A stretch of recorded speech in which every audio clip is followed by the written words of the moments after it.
자기들은 몰라요. 때를 따라 양식을 나누어 줘야 되는데 때를 분별하지 못하는데 무슨 양식을 성도들에게 주겠어요? 그들에게 내 소유를 맡긴다는 건 주님의 소유가 뭐예요? 복음이에요. 다쳐버려요. 모른다니까요. 시대를 열지 못하면 복음이 다쳐요. 아는 복음도 있는 것마저 빼앗기는 거예요. 소용없어요. 그래서 요셉도 동일하게 그렇게 살아왔어요. 창세기 50장 24절과 25절에 보면 요셉이 그의 형제들에게 이르되 나는 죽을 것이나. 어디서 죽고 있어요? 지금 애굽에서 죽고 있습니다. 하나님께서 반드시 너희를 찾아오사 이 땅을 데리고 나가사. 왜 이 말을 할 수 있어요? 아브라함에게 했던 언약을 믿었기 때문에 비록 나는 지금 애굽에서 죽지만 너희를 이 땅에서 데리고 나가서 아브라함과 이삭과 야곱에게 맹세하신 땅에 들어가게 하시리라. 하나님의 약속이 이루어진다는 것이죠. 요셉이 또 이스라엘 자손에게 맹세하여 이르기를 하나님께서 반드시 너희를 찾아오시리니 너희는 여기서 내 뼈를 가지고 나가라. 그때 찾아오셔서 이 애굽에서 나가서 출애굽할 때 내 뼈도 같이 가지고 가라. 이게 뭡니까? 비록 우리가 이 땅에 죽으나 주님은 이 땅에 다시 오실 때 우리 부활해서 주님 앞에 설 것입니다. 그래서 욥기에도 보니까 내가 육체 밖에서 주를 보리라 말씀하고 있는 것입니다. 이렇게 마지막 부활과 재림에 대한 이해가 없이는 무조건 이 땅에 안주하는 신앙이 될 수밖에 없어요.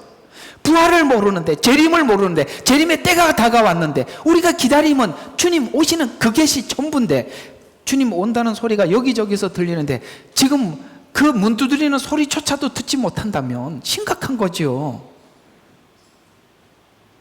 내 뼈를 가지고 나가라 하더라.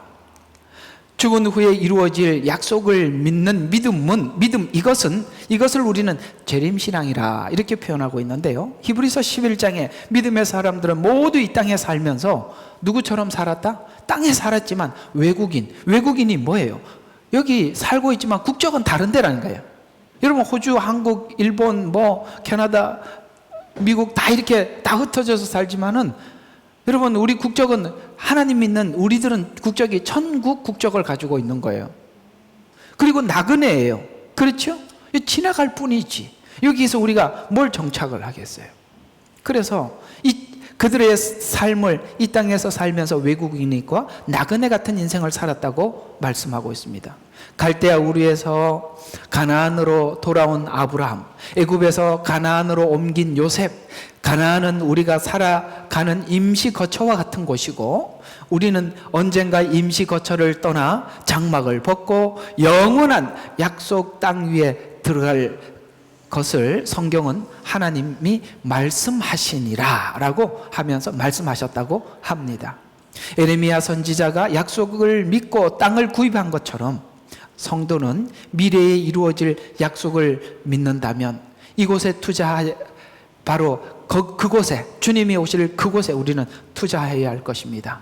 자, 이렇게 그 약속을 믿는 사람들은 실제 이렇게 투자를 했답니다. 마태복음 13장 44절과 46절에 보니까 밭의 보화를 발견한 사람은 기뻐 가서 자기 소유를 팔아서 밭을 사고 팔아야 산대요. 그러니까 팔 수 있는 사람은 여러분 보세요.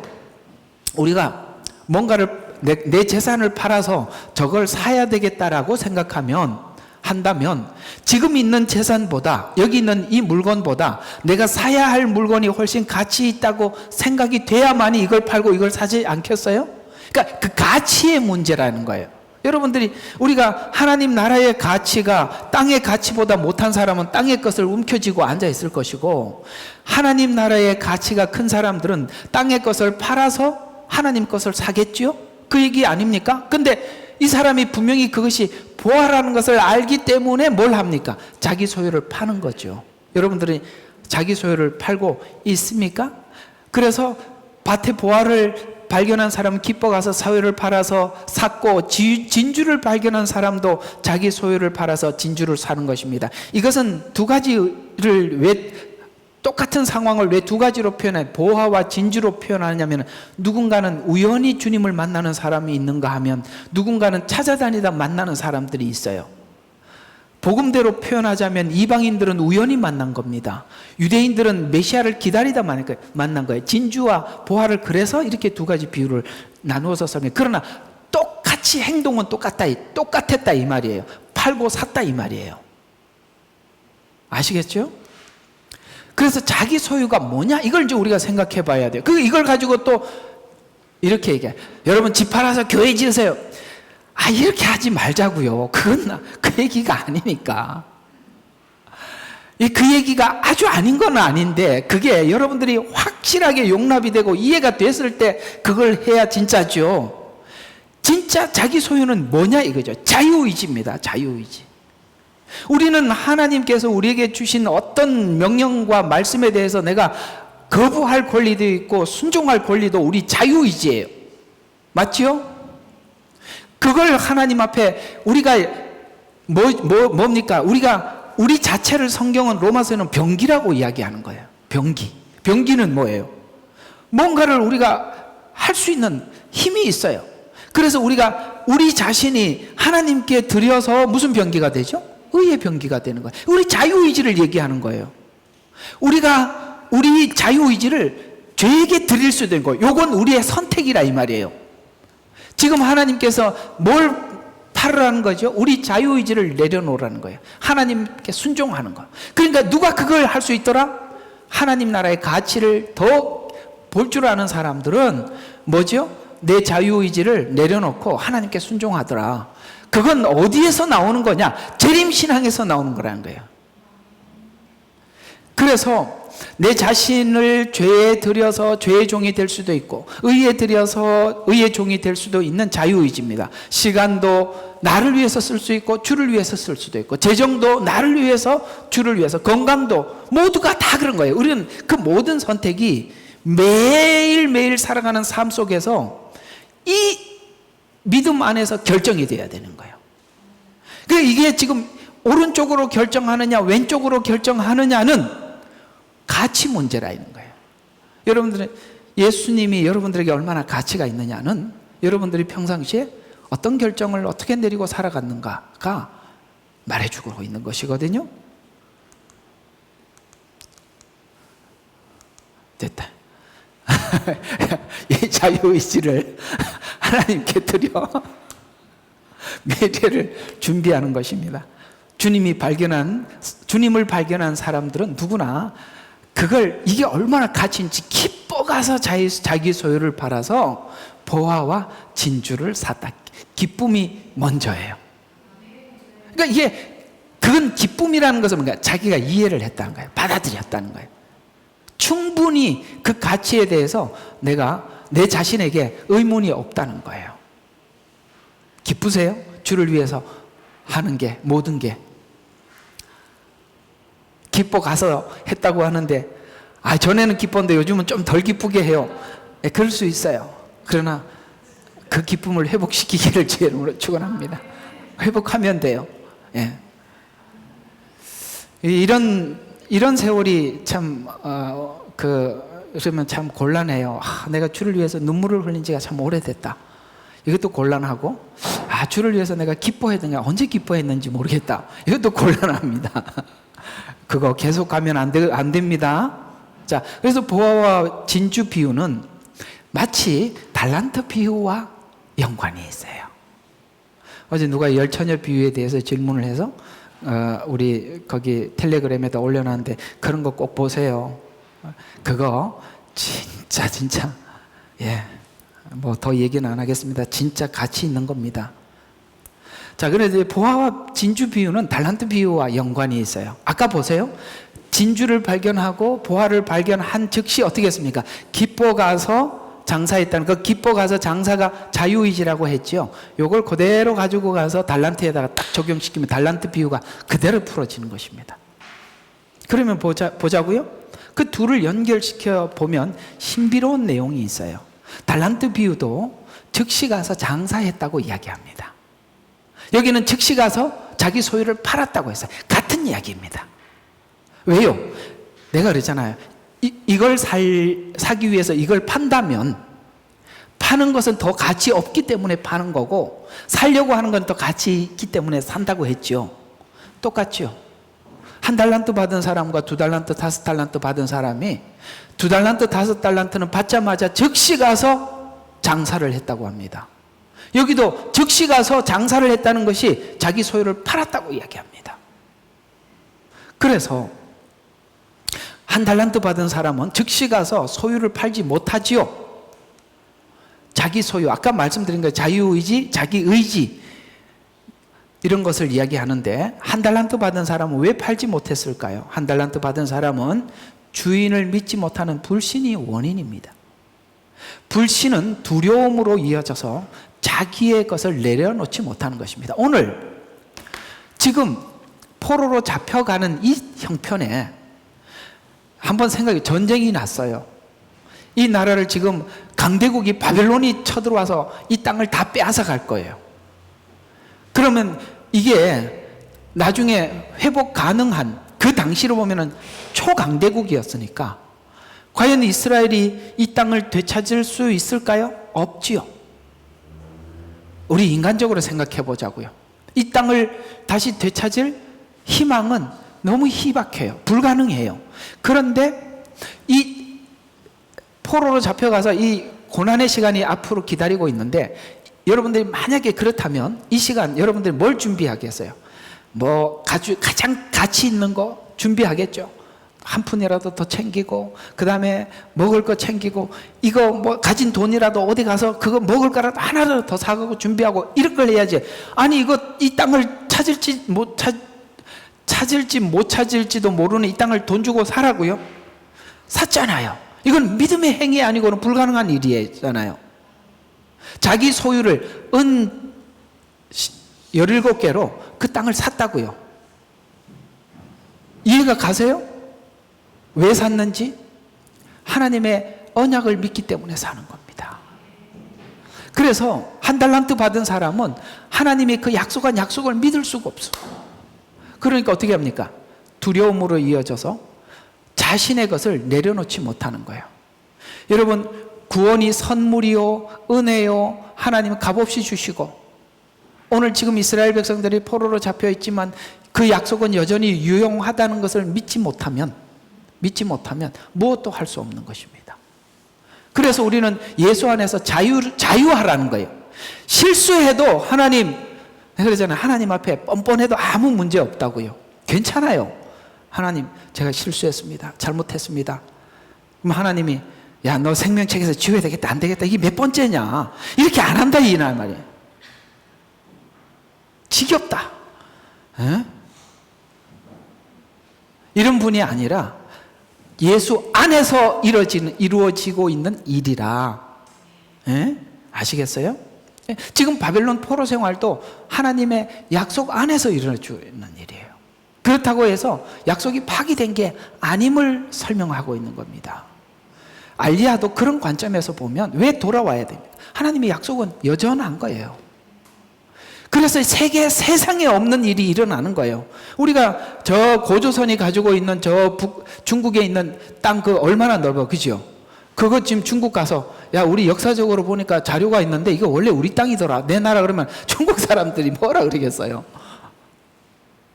말이 안 되는 거잖아요. 지금 그거보다 더 심한 일 아니에요, 알리야는? 왜 그렇게 가능하다고요? 약속. 이걸 보고 하나님이 우리에게 믿음을 가지라는 거예요. 봐라, 내가 약속한 거 여전히 유효하다. 예, 역사적으로는 세상의 사람의 힘으로는 불가능한 일이지만 하나님이 하신다. 이걸 말씀하고 있는 것이죠. 은혜의 힘은 우리 모든 것을 내려놓게 합니다. 그러나 율법은 우리의 것을 내려놓지 못. 왜? 두렵지요. 잘못하면 벌받고, 잘하면 상받고 밖에 못해요. 우리는 우리 자신을 보니까 잘할 가능성이 없으니까 뭘 할 수가 없는 거예요. 율법적 신앙은 그럴 수밖에 없어요. 하면 할수록 두려움만 쌓이는 거예요. 혹시나 내가 뭐 잘못한 건 없을까? 실수하지는 않을까? 이런 생각이 들어서 아무것도 못하는 거예요. 여러분, 우리 애들이라는 게 태어나서 한 발 한 발 걷는 것만 해도 감사하죠. 넘어져도 좋아. 그냥 오늘 한 발짝 걷고 콱 넘어졌어요. 그래도 잘했다고 박수 쳐주잖아요. 우리 하나님은 우리가 신앙을 걸음걸이만 할 때도 여전히 좋아서 어쩔 줄 모르세요. 아이고 얘가 한 발 뛰었구나. 야 이젠 5걸음 뛰어서. 그죠? 이렇게 하나님이 칭찬하시는 분이에요. 우리를 저 숨은 데서 완벽하게 만들어서 가지고 오라 이렇게 하지 않아요. 그게 더 어색하고 이상한 거예요. 내가 금방 조금 전에 저기 산부인과 가서 태어났는데 얘가 어느 날 저 20세 청년이에요 하고 나타나면 이게 정신 나가는 행동 아닙니까? 그럴 수 없는 거예요. 우리가 잘하려면 시간이 필요한 거예요. 그리고 먹은 만큼 잘하는 거예요. 그래서 이 이단은 먹지 말고 닌겔 맞고 자라라는 거예요. 이 알아듣겠어요? 무슨 이야기인지? 예, 가짜예요. 비타민, 여러분 그러면 밥 먹을 필요가 뭐 있어? 비타민 A, B, C, D 다 사다 놓고 먹고 오면 되지. 그 말로 밥을 먹고 우리 배부르게 먹고 그래요? 아닙니다. 밥을 먹고 자라야 되는 거예요. 닌겔이나 비타민으로 자라는 게 아닙니다. 그들은 우리가 부족한 비타민 C를 보충해주고 D를 보충해주고 이렇게 해서 그냥 체질을 지켜가겠다. 아닙니다. 그렇지 않아요. 우리는 밥을 먹고 자라고, 그래서 성경은 이렇게 얘기하고 있어요. 복음을 받은 것은 씨를 받은 것과 같아서 자고 깨고 하는 중에, 아시겠어요? 시간이 필요해요. 밤이 필요해요. 낮도 필요해요. 그러는 중에 우리가 나도 모르게 자라가고 있는 거예요. 이상하죠? 여러분들이 지금 많이 자라가고 있는 거예요. 내가 봐도 많이 자랐어요. 왜 그렇게 자랐느냐? 말씀을 먹고 자라는 거예요. 이게 말씀이 없으면 자랄 수가 없어요. 그래서 우리가 은혜의 힘은 우리가 점점 용기를 내요. 그렇죠? 하나님 옛것을 내려놓을 수 있는 용기를 가져요. 그래서 내려놓습니다. 그러나 율법은 그것을 내려놓지 못하게, 그게 한 달란트 받은 사람이 이해하고 있는 하나님이에요. 구원을, 은혜를 받은 것으로 이해하는 사람은 이 은혜 앞에 완전히 굴복하여서 이제는 점점 이 부담, 받은 은혜가 뭘로 남아있느냐? 은혜를 저버릴 수가 없다. 은혜를 저버릴 수 없다. 내가 이렇게 계속 살 수는 없다. 이렇게 간다 이 말이에요. 그래서 강력한 힘이 되어서 즉시 가서 자신을 내려놓고 하나님 주신 은혜를 담게 됩니다. 그러나 구원을 자신의 행위에 따른 결과로 보는 사람은 은혜가 주는 시도를 할 수가 없어요. 아시겠어요? 넘어지면은 끝장이니까 넘어지지 않으려고만 하지, 넘어진 상태를 이해를 못한다 이 말이에요. 넘어진 것은 은혜 안에 있는 사람들은 경험이 되는 것이지만 그들은 이것이 하나님 앞에 책망이 될까봐 무서워서 뭘 할 수가 없는 거예요. 그래서 땅에다 묻어둔 거예요. 뭘 할 수가 없어요. 그래서 주신 은혜는 땅에 묻고 자신의 실력으로 힘을 써왔지만, 이건 자기가 잘한 척하지만 이건 은혜와 아무 상관없이 잘한 것입니다. 하나님께서 그래서 베드로를 보여주신 거예요. 주가 어디를 갔는지 따라가겠습니다. 따라가기는 뭘 따라가요? 그 앞에서 3번 부인했는데. 그게 자기 의지로 주님을 따르는 사람들이 결코 할 수 없는 일입니다. 그러나 사도행전에 가보세요. 베드로는 완전 다른 사람으로 등장합니다. 은혜가 하는 힘, 자기 의지가 하는 힘의 차이를 공관복음에서, 사도행전에서 둘을 나누어서 보여준 겁니다. 갈라디아서 3장 9절과 11절에 믿음으로 난 사람들은 아브라함과 더불어 복을 받으리라. 율법의 행위에서 난 자들은 누구든지 저주 아래에 있느니라. 기록되기를 행하도록 율법책에 기록된 모든 것을 계속해서 행하는 자는 누구나 저주를 받느니라. 아시겠어요? 이 한 달란트는 계속 그렇게 저주를 받을 수밖에 없어요.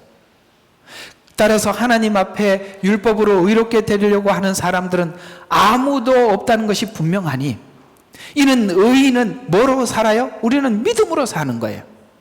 은혜의 믿음으로 사는 거예요. 율법으로 사는 게 아니라 이 말이에요. 한 달란트 받은 사람은 어떤 행동도 할 수 없었어요. 주인에 대한 오해는 두려움을 만드는. 그래서 율법으로 하나님을 이해하면 이해할수록 하나님은 무서워. 그렇지요? 무서워. 아무것도 할 수가 없어요.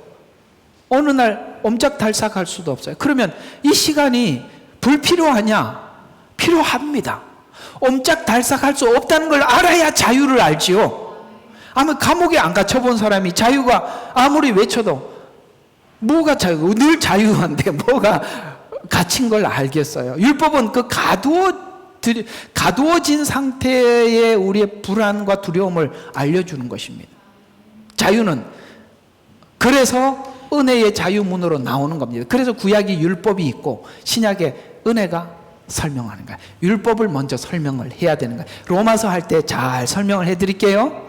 좀 있으면 로마서 들어가니까. 하나님을 정확히 알지 못하면 구원에 대한 두려움만 남을 뿐입니다. 그래서 이 구원에 대해서 하나님에 대한 은혜에 대한 이해가 너무나도 부족하니까 이게 보면은 다들 구원에 대해서는 뭣도 모르는 사람들은 아무것도 몰라. 그냥 이래도 웃고 저래도 웃고 아무것도 모르는데 이제 조금 눈을 뜨고 뭔가를 알아가려고 하면 사람들이 무서워서 이렇게 그래요. 두려우면 그 두려운 사람들을 사로잡기 위해서 준비하고 있는 이단들이 진을 치고 있다가 무서워서 벌벌벌 떨면은 이리 와 다 데리고 가는 겁니다. 그래서 여러분들이 복음이란 기초부터 차근차근 제대로 배우시지 않으면 어설프게 자기 혼자 막 성경에 정말 위험한 거예요. 예, 그렇습니다. 자, 우리는 자유하는 여자. 그게 갈라디아서가 그걸 이야기하잖아요. 율법은 누구와 같아서? 저기 하갈에게 난 이스마엘과 같아서. 왜 이스마엘이 아브라함의 후손이 될 수 없느냐? 종의 자녀니까. 종이니까. 율법은 종으로 만드는 거예요. 종의 자녀니까. 그런데 이삭은 약속의 자녀라. 그러면 이게 무슨 말이냐? 이유와 조건 아래서 태어난, 이렇게 이 정도만 말해도 이제 알아들으셔야 돼요. 이스마엘은 이유와 조건 안에서 태어난 자식이에요. 율법은 조건이란 말이에요. 행위로 구원을 받는 거예요.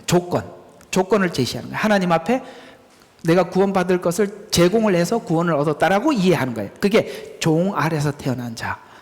나는 그렇게 구원을 하나님이 약속한 바가 없다. 나는 이스마엘을 그렇게 주기로 약속한 게 아니었다 라고 말씀하시면서 사례를 통해서 준 자, 그걸 자유하는 여자, 이쪽은 종의 여자. 그래서 갈라디아서가 그걸 설명하는 거예요. 우리는 누구에게서? 약속 안에서 태어난 사람들이에요. 하나님의 약속을 믿는 거지, 우리는 율법을 지키고 안 지키고를 이걸 믿는 게 아니에요. 그 약속을 믿는 거예요. 그 약속을 믿기에 우리가 율법을 우리 안에서 완성시키기 위해서 마음껏 넘어졌다 일어섰다가 경험했다가 돌아섰다가 이렇게 가는 거예요.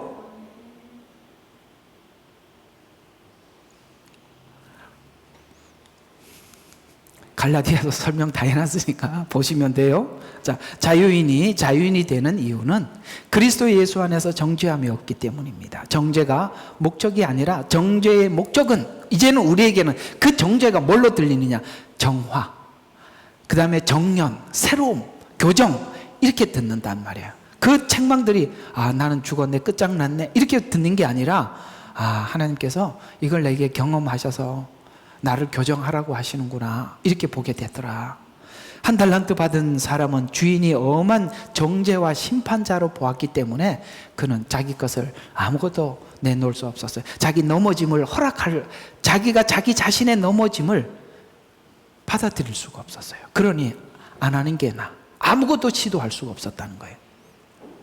2달란트, 5달란트 받은 사람의 자신감은 주인에 대한 깊은 이해 속의 자유함입니다. 죄는 살아있지만 죄와 싸울 능력을 가진 복음을 내가 가지고 있는 거죠. 죄는 살아있어요. 그러나 나는 그 죄와 싸울 능력이 있어요. 1달란트 받은 사람은 마음속에 두려움이 있습니다. 두려움은 게으르게 하고 미루게 할 수밖에 없어요. 그걸 어떻게 시작을 하겠어요? 게으르게 하고 머뭇거리게 만드는 것입니다. 장사를 하지 못하게 하며 소유를 팔지 못하게 하는 것입니다. 미래를 준비하는 성도는 하나님에 대한 이해를 정확히 해야 하는 것입니다. 넘어지기도 하지만 아주 넘어지지 않는 것이 성도들이죠. 넘어지지 않는 이유는 예수 안에 있는 어떤 작은 일에 불과하기 때문입니다. 불신은 두려움을 낳고 두려움은 아무것도 하지 못하게 만든다. 그리고 미래에 대한 약속에 대해서 무엇도 시도할 수 없게 하시더라. 결론입니다. 포로 생활에 돌아갈지 돌아가지 못할지 알 수 없는 상황인데도 하나님은 에스겔에게 돌아갈 땅을 분배할 것을 약속합니다. 지난날 조상에게 약속하신 약속을 신실하게 하나님께서 지키십니다. 포로 생활 같이 절망적인 상황에 있다 하더라도 우린 한 가지 분명한 가진 믿음이 있습니다. 그것은 신실하신 하나님의 약속입니다. 성경에 보면 요한계시록에 보면 하나님은 신실과 진실이라, 한 말이 거짓이 없고 한 말을 신실하게 지킨다는 거예요. 이것을 구약에서는 하나님의 열심히 그것을 이루리라 이렇게 표현하고 있는 것입니다. 그것은 신실하신 하나님 약속입니다. 그것 때문에 우리는 여기 살지만 살지 않습니다. 이해가 가요? 살지만 살지 않아요. 아브라함이 가나안 땅에 살지만 약속의 땅을 바라본 것처럼 노아가 그랬고 요셉이 그랬고 우리 믿음의 조상들이 마치 이 땅에 장막을 치고 살면서 그 나라를 바라보며 하나님의 하나님 되심을 사람들에게 증거하고 나타내고 전해서 훗날 주님께서 이 땅에 다시 오실 때 약속하신 그 약속을 준비하는 시간으로 삼았던 것입니다. 에스겔은 미래가 더 웅장한 소망으로 막을 내립니다. 지금 포로 생활 속에서 엄청난 미래의 그림을 하나님 보여주고 있는 거예요. 그래서 이 소망으로 막을 내려요. 그리고 분배될 땅, 돌아갈 본향, 기다리는 예수님, 이걸 보여줌으로써 아이고 에스겔이 이 포로 생활이 고단한 게 아니라 점점 여기서 용기를 얻는 거예요. 진짜 하나님을 믿는 사람들 절망 중에서 소망을 보는 거예요. 왜? 절망을 줘야 소망을 구하거든요. 다 주고 여러분 넉넉해 보세요. 그래서 여러분들 다 죽을 지경이라서 여기 온 거예요. 예, 하나님이 죽을 지경으로 만드십니다. 죽을 지경으로 만드신 게 감사하죠. 예, 그것이 하나님께서 절망이라는 것을 통해서 소망을 가르쳐 주시고, 아시겠습니까? 예, 우리가 죄에 갇혀서 사망을 먼저 경험해야 생명을 저절로 이해하도록 하신 것처럼 여러분 이 길 우리 모두 가고 있고 믿음의 선배들이 갔으니 우리가 그 길을 함께 따라가는 사랑하는 성도들이 되시기를 주의 이름으로 축원합니다. 기도하겠습니다. 좋으신 하나님, 다 같이 시작. 너희는 그 땅을 제비 뽑아 나누어 너희와 함께 너희 가운데 기거하며 너희 가운데서 자식을 낳아 타국인들에게 유업이 되게 할지니 그는 이스라엘 자손 가운데서 그 나라에서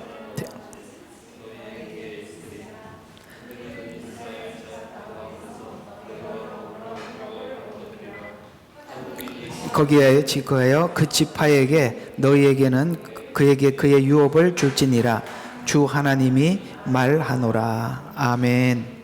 예.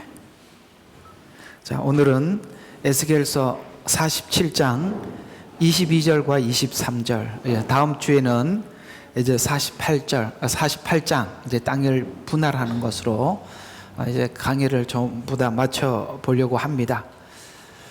오늘은 47장 금방 읽었던 22절과 23절을 통해서 이렇게 돌아갈 본향을 준비합시다라는 제목으로 말씀을 함께 나눠보도록 하겠습니다. 47장 13절부터 23절까지는 이스라엘 백성이 차지해야 될 땅 전체의 경계에 대한 내용과 그 다음에 타국인들과 땅 분배에 대한 규정이라면 48장 1절부터 29절까지는 이제 마지막이잖아요. 이제 에스겔이 끝이지요. 절은 새 성전, 새 부지, 그 다음에 제사장과 딸의, 그러니까 왕의 제사장과 왕의 땅과 그 다음에 이스라엘 백성 중에서 이스라엘 12지파의 땅의 분배에 대한 말씀을 하고 있어요. 그리고 오늘 읽었던 47장 23절과 그 다음에 48장 29절까지는 이런 땅의 분배에 대한 이야기를 쭉 하다가 마치 도장을 찍듯이 주 하나님이 말하노라 이렇게 하면서 말을 이렇게 하나하나 마무리해 가는 것을 보고 있습니다. 이 통상적인 거고 그냥 하나님께서 말씀을 하실 때마다 일상적으로 그렇게 말씀하시는 거 아니냐 이렇게 생각해 볼 수 있어도 하나님께서는 신약 성경에도 중요한 말씀을 하실 때마다 내가 진실로 너에게 이르노니 하든지 아니면 진실로 너에게 이르노니 이렇게 말씀을 하셨던 것처럼 구약에서는 진실로 말한다는 말은 하지는 않지만 주 하나님이 말하노라라는 말이 신약에 있는 진실로라는 말과 별 다를 바가 없는 하나님의 확증이라는 것입니다. 우리가 예수님을 믿는다는 것은 마치 우리 에스겔 전체를 그림을 그려보면 지협적인 하나님의 임재, 그러니까 지협적인 임재라고 한다면 이스라엘 백성들이 이해하고 있는 하나님의 임재는 그저 하나님께서 세우신 성전에만 머물러 계시는 그런 정도의 임재로부터 점점 하나님의 임재가 확장돼 나가지 않습니까? 그렇죠? 그 임재가 이스라엘 예루살렘 성전에만 머무는 것이 아니라 이 임재가 바빌론으로도 갔다가 다시 이스라엘로 돌아오기도 하고, 그리고 이 성전이 점점 그 이스라엘이라는 좁은 고정적인 관념에서 떠나서 이방인에게 갔다가 또 그 성전이라는 개념이 지금은 천상의 성전으로 이 40장부터 지금까지 쭉 설명을 해오다가 그 성전이 완전히 자리를 잡게 되고 그 땅을 분배를 하게 함으로 인해서 지금 우리에게 요구하는 신앙이 뭐냐면, 우리 신앙이 처음에는 하나님께서 내 하나님, 어쩌면 내 하나님 이전에 우리 하나님이라는 속에 내가 들어가 있을 수도 있죠. 우리가 그래서 처음에는 우리 신앙들이 마치 하나님이 내 하나님이 아닌 것 같이, 내 하나님이 아닌 것 같이 우리 모두의 하나님 안에 내가 들어가 있다가 우리의 하나님이 아니라 내 하나님이구나 이렇게 알게 되고, 나만의 하나님이 아니라 저들의 하나님이고 저 불신자들에게도 시선을 갖고 계시는 하나님이라는 이 하나님이라는 관념이 우리가 점점 확장돼 가듯이, 에스겔서도 처음에는 지역적으로 하나님이 임재하셨던 하나님이 이방인에게 결국에는 천년 왕국으로, 그 다음에 통치하는 하나님 나라가 전 세계를 확장하게 하는 이런 과정 속에서 우리 신앙이 확장되어 나가는 만큼, 그것을 우리가 믿고 받아들이는 만큼 우리 신앙이 커져감으로써, 이해가 가죠? 그러니까 커져감으로써 이것이 커져가는 것과 함께 뭐가 커져가냐면, 교회 안에 하나님께서 나만을 살피시는 하나님이 아니라 우리 모든 교인들을 살피시고 아직도 연약한 지체에게 하나님께서 관심과 사랑을 가지고 계시는 하나님임을 알 때 우리가 마치 새신자들에게 어머니 같은 마음을 가지게 되고 아버지 같은 마음을 가지게 되고, 이런 것처럼 오늘 우리 신앙이 에스겔 1장에 머물러 있느냐, 아니면은 10장이냐 20장이냐 30장이냐 40장이냐에 따라서 우리 신앙이 확장되는 것만큼, 혹 어떤 사람은 1장에 멈춰 있을 수도 있고 어떤 사람은 점점 더 나가는데, 우리 하나님께서 우리 믿음이 어디까지 가기를 원하느냐, 오늘 47장과 48장이라는 이 지점까지 왔을 때 우리는 마치 하나님께서 우리에게 주실 상급, 이 땅은 상급을 상징합니다. 그러니까 주님께서 이 땅에 다시 오실 때 뭐라고 말씀하죠? 내가 너희에게 줄 상이 있어서 온다고 말씀하시는 것을 믿는다면, 우리가 주님께서 내게 갚아주실 그 상을 위해서 오늘 열심히 달려가듯이, 오늘 사도 바울이 빌립보서에 보니까 하나님께서 내게 준 상을 위해서 쫓아가노라 이렇게 말씀하신 것처럼, 누가 정말 왼손이 하는 일을 오른손이 모르게 하고 주님만이 기억하시면 좋습니다 라는 그런 마음으로 하나님 앞에 헌신할 수 있는 사람들이라면 모두 다 오늘 이 48장까지 우리 신앙이 왔을 때 그것이 가능하다라는 뜻에서 우리가 1장부터 48장을 이렇게 확장해서 말씀을 드려봤는데, 이 확장은 이 확장되는 만큼 우리 믿음이 따라가 줘야 되는데, 성경은 확장해서 설명을 하고 있는데 나는 그저 내 하나님, 아시겠습니까? 내 가족의 하나님, 우리 교회의 하나님, 이런 정도로만 머물러 있다면 아직 우리가 가야 할 길이 남아있음을 아시라라는 뜻에서 한번 이 말씀을 드려보도록 하겠습니다. 그래서 여러분들이 오늘은 그저 내 하나님이라는 차원을 훨씬 넘어서서 오늘 47장과 48장의 땅의 분배를 통해서 말씀하시는 그 하나님이 훗날 우리에게 주실 상급을, 주님이 이 땅에 다시 오시면 우리에게 주실 상급을 주신다고 약속하신 그것을 마음속에 담아두고 오늘 이 말씀을 들어보시면 오늘 이 메시지가 우리에게 무엇을 뜻하는지 이해할 수 있을 것입니다. 그래서 우리에게 미래형이다 보니까 하나님이 뭐라고 말씀하십니까?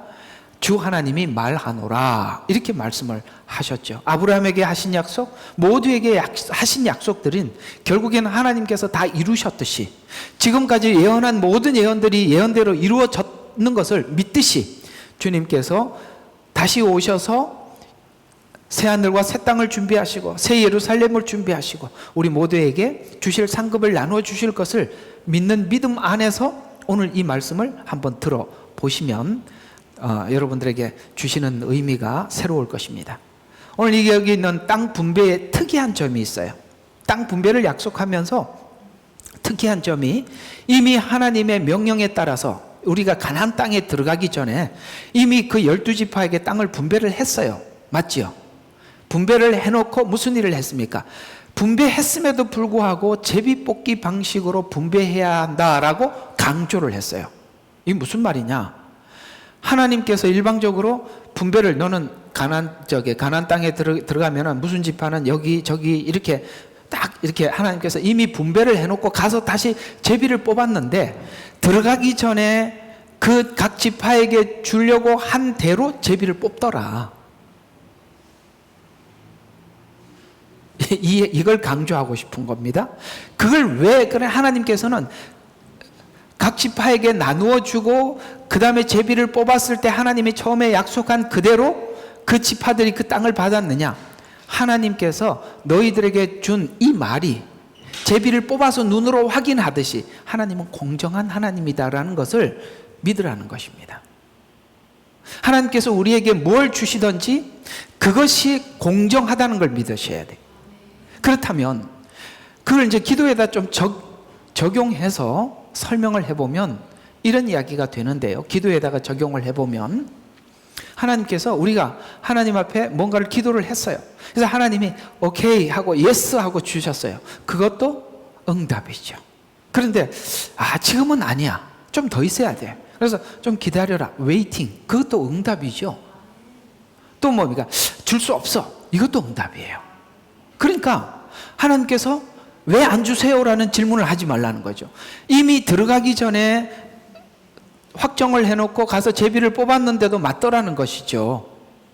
이런 것은 하나님께서 일방적으로 하는 것이 아니라 그 모든 것이 하나님은 공정하신 하나님이다라는 뜻에서 훗날 하나님께서 여러분들 각자에게 상급을 주시는 것도 공정하게 주실 것입니다.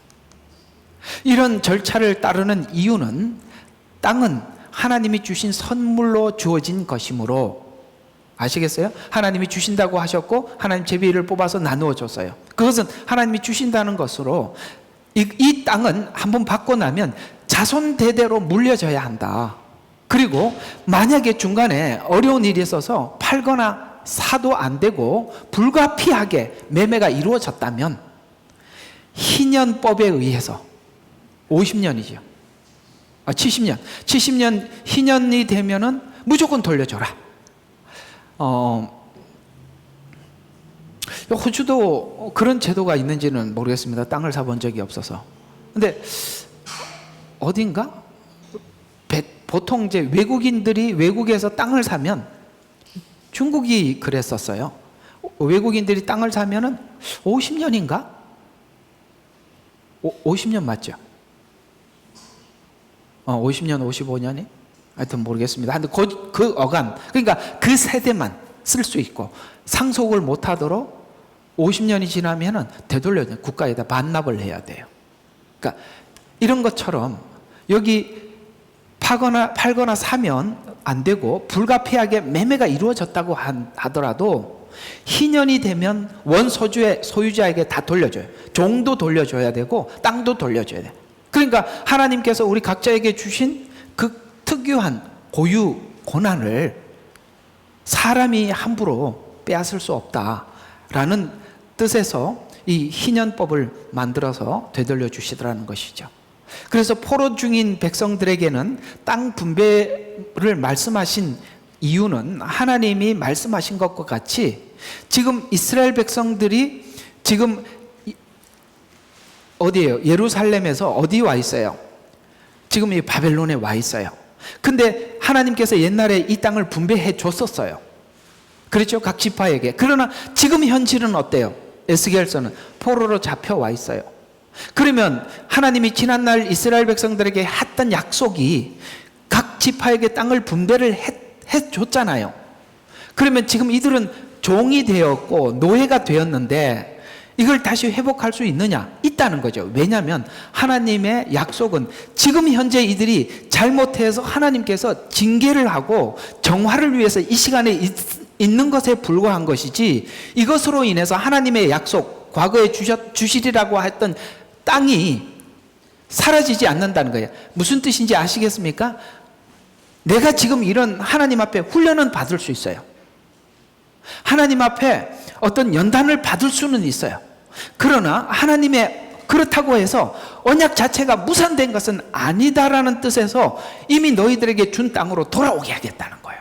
왜? 지금 왜 알리야가 일어날 수밖에 없느냐?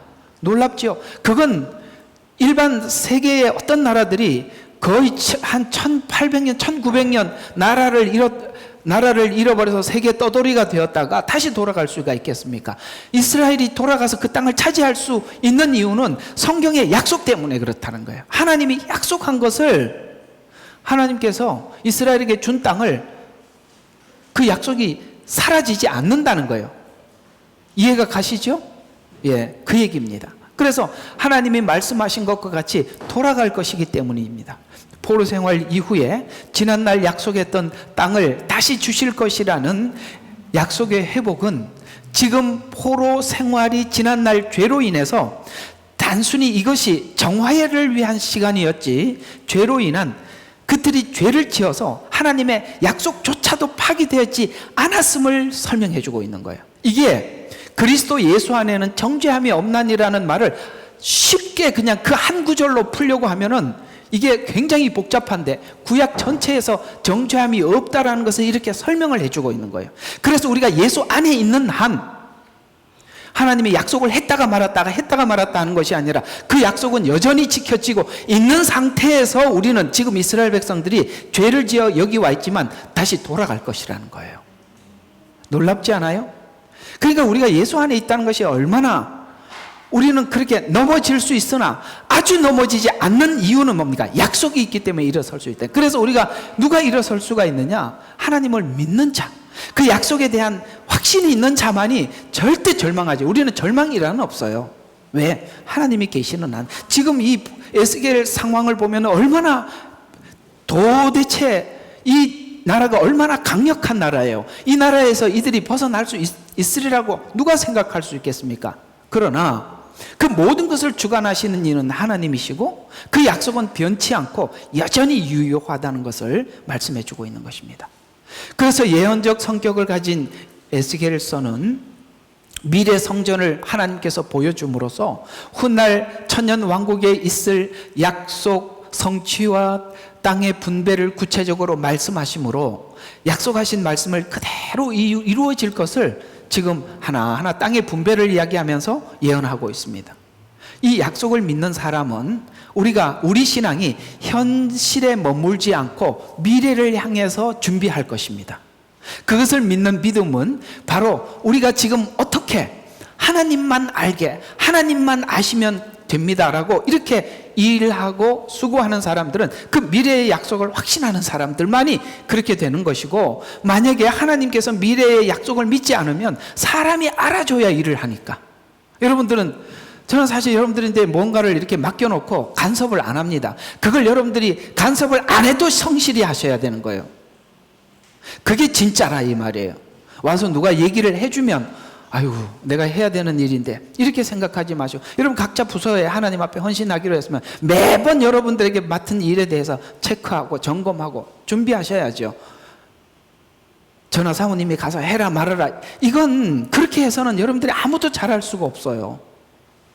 아무 소리 안 할 테니까 성실히 하십시오. 오늘은 사실 오늘 첫 주간에 함께 예배 드린다는 걸 깜빡 잊어버리고 제가 9시 30 조금 늦어서 늦었다고 34분인가 5분에 와고 늦었다고 와봤더니 아무도 안 와요. 아이 내가 속으로 무슨 생각이 드냐면 이 정신으로 뭘 한다는 거야, 이런 생각이 드는 거예요. 좀 이따 보니까 그렇지 오늘 같이 예배 드리는 날이지, 이거 내가 오늘 그런 참 일이 있었습니다. 안 그랬으면 저도 좀 늦게 올 걸 그랬습니다. 자, 어쨌든 한번 보십시다. 그 약속에 대해서 하나님은 에레미야에게 이렇게 이 말씀 굉장히 중요한 이야기거든요. 한번 보십시다. 에레미야서 32장 6절과 15절 이렇게 요약해 보겠습니다. 너무 기니까 이런 이야기입니다. 에레미야에게 그의 삼촌의 아들 하나멜이 아나돗에 있는 밭을 팔려고 에레미야에게 올 것이에요. 그래서 에레미야가 그 밭을 사야 한다고 하나님이 말씀해 주셔요. 에레미야는 하나멜이 실제로 와서 밭을 팔겠다라고 이야기를 하자 하나님의 말씀대로 은 17세겔을 주고 그 밭을 삽니다. 조금 있으면 에레미야는 뭘 알고 있어요? 이스라엘이 지금 포로로 잡혀갈 줄 알면서도 하나님은 뭐라고 얘기해요? 그 밭을 사둬라. 이게 무슨 이야기입니까? 돌아올 거라는 얘기죠. 이걸 믿는 사람만이 지금 미래를 준비하는 거예요. 오늘 이 에레미야에게 한 말처럼. 그러니까 보세요. 그래서 밭을 팔겠다고 하자 하나님 말씀대로 은 17세겔을 주고 밭을 사죠. 에레미야는 매매 증서를 작성합니다. 그리고 봉인을 하죠. 그리고 증인들 앞에서 바룩에게 넘겨줍니다. 이 증서를 질그릇에 보관하도록 지시했어요. 이는 미래에 이스라엘이 회복되어 다시 땅을 사고 팔게 될 것이라는 하나님의 약속을 상징하는 행위입니다. 아멘. 여러분, 우리 훗날 하나님 앞에 가면 여러분들이 수고한 대로 상급을 주실 줄 진짜 믿어요? 그러면 하나님께서 무슨 일을 맡겨주든지 성실하게 하나님만 아시게 하시면 돼요. 그러니까 누가 알아주도 안 하도 아무 상관이 없어요. 알아주면 불편해요, 도리어. 그렇죠? 불편해야 되는 거예요.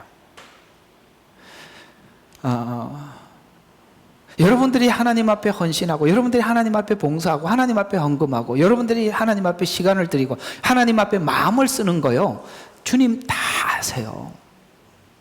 사람은 몰라줘도 하나님 다 아세요. 그걸 하나님만이 다 아는 사람만이 사람이 알아주지 않아도 하는 거예요. 오늘 이 에레미야에게 이 약속을 하고 포로로 보내잖아요. 실제 돌아왔고 그 땅은 에레미야의 소유가 되었습니다.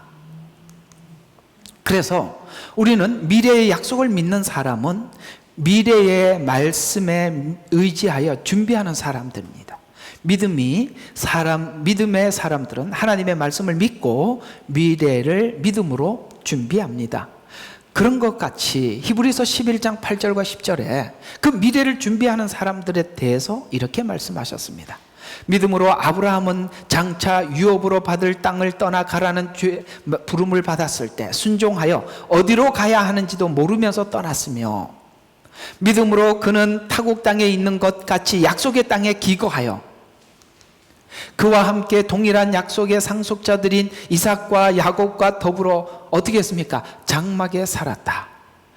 이는 그가 기초들 위에 한 도성이 기다렸음이니 그것을 세우고 만드시는 분은 하나님이시라. 이 무슨 말이냐?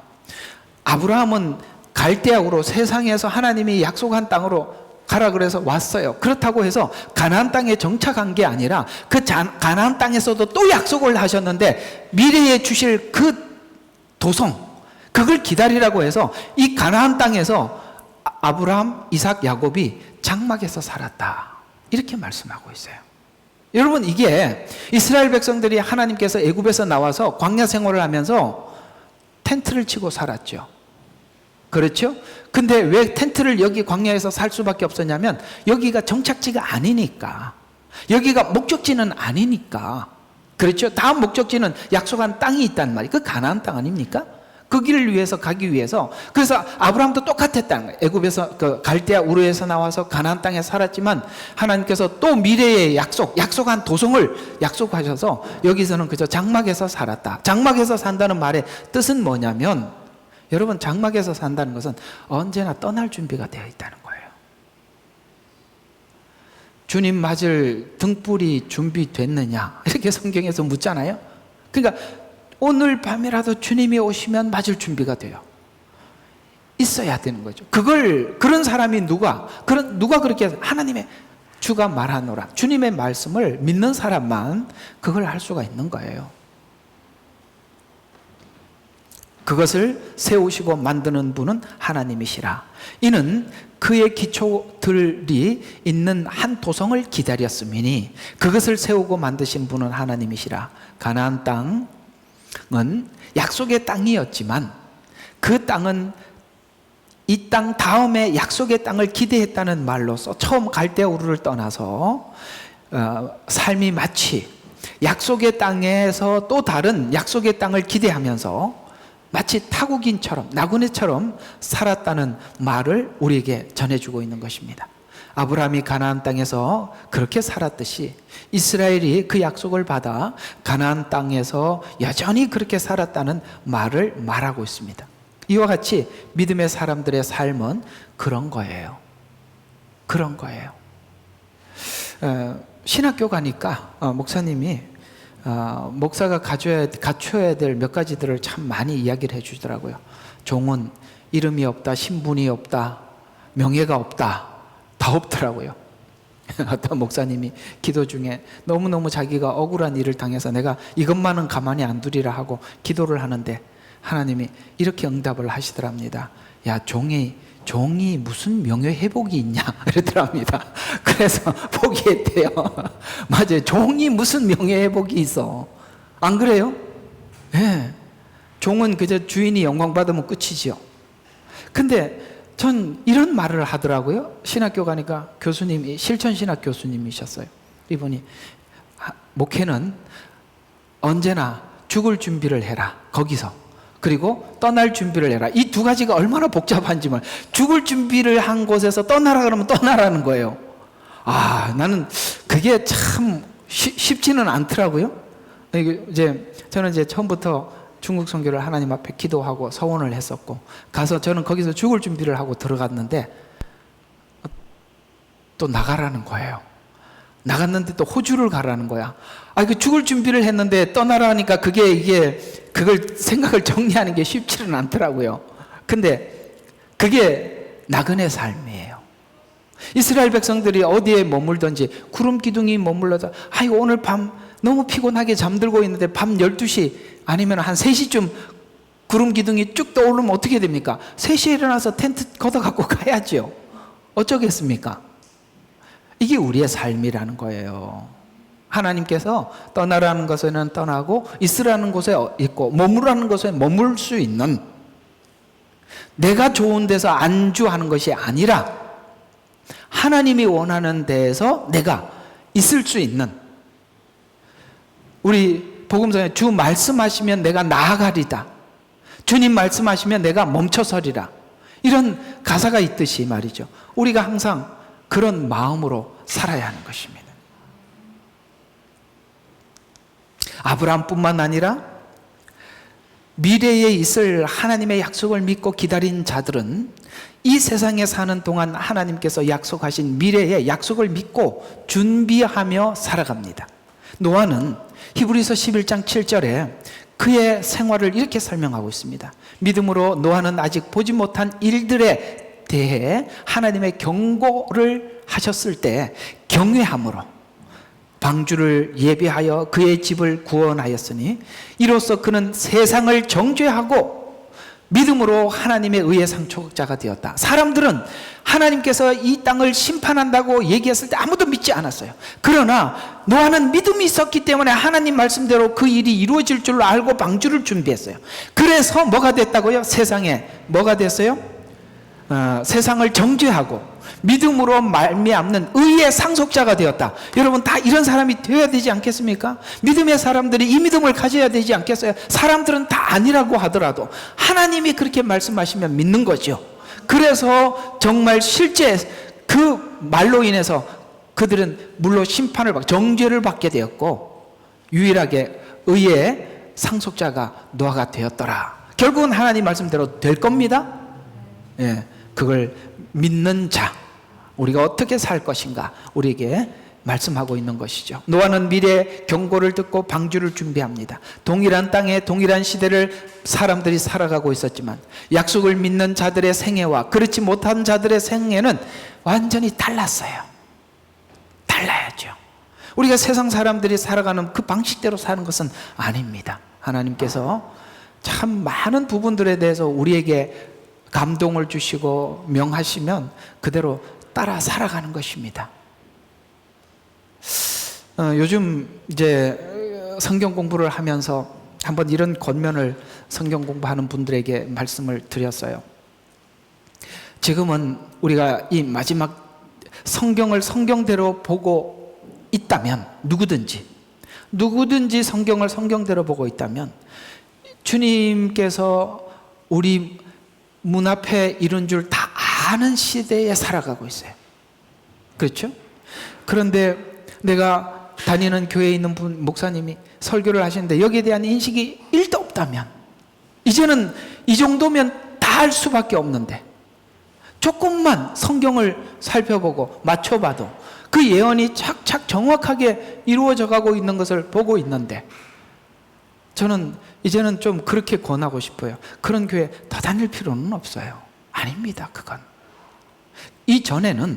그전에는 아직도 그래 다 공개되지 않아서 좀 모를 수도 있지, 조금 더 열리면 알겠지, 그런 시간이 있었습니다. 그러나 그 시간은 이미 지났습니다. 지금 이런 상황까지 왔는데 그걸 알아차리지 못하면 도대체 성도들에게 뭘 준비를 시켜줄 수가 있겠어요? 정말 해줄 수 있는 일이 없어요. 지금은 그래서 예수님께서 마태복음 24장에 보면은 이렇게 말씀하고 있어요. 때를 따라 양식을 나누어줄 뭐라고 했지? 종이라고 했나요? 네. 때를 따라 나누어줄 종이 어디 있느냐? 그러면 어떻게 합니까? 신실한 종이 어디 있느냐? 그러면서 그에게 내 모든 소유를 맡기리니 마지막 때 소유는 주님의 복음은 하나님의 때를 따라 양식을 나누어주는 종에게 주신다고 했어요. 그러니까 거기 가서 들으셔야 되는 거예요. 왜?